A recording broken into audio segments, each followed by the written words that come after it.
আসসালামু আলাইকুম ভিউয়ার্স, আশা করি সকলে ভালো আছেন। আজকে নতুন আরও একটি বিষয় নিয়ে আলোচনা করব, যেটি হচ্ছে যারা অনেক দিন যাবৎ সর্দি কাশি নিয়ে চিন্তিত আছেন, সর্দি কাশি কমতেছে না, তাদের জন্য আজকের এই বিষয়।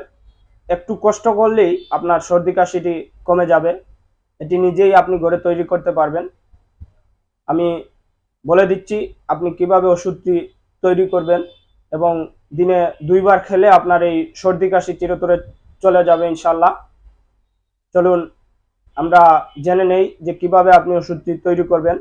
1 কাপ পরিমাণ পানি নেবেন, নিয়ে ওই পানিতে কিছু তুলসী পাতা দিয়ে দিবেন, সাথে কিছু আদা কচি কচি করে কেটে দিবেন।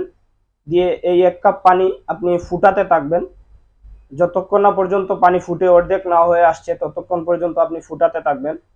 এই পানি ফুটে অর্ধেক হওয়ার পরে আপনি এটি নামিয়ে রাখবেন। নামিয়ে দেওয়া পানিটি যখন আপনি যতটুক গরম খেতে পারবেন ততটুক গরম যতক্ষণ পর্যন্ত না হচ্ছে অপেক্ষা করুন। এই তারপরে এই পানিগুলো আপনি খেয়ে নিন। এভাবে সকালে এবং রাতে আপনি সঠিক নিয়মে যদি এভাবে বানিয়ে খেতে পারেন তাহলে আপনার সর্দি কাশি ইনশাল্লাহ চিরতরে কমে যাবে।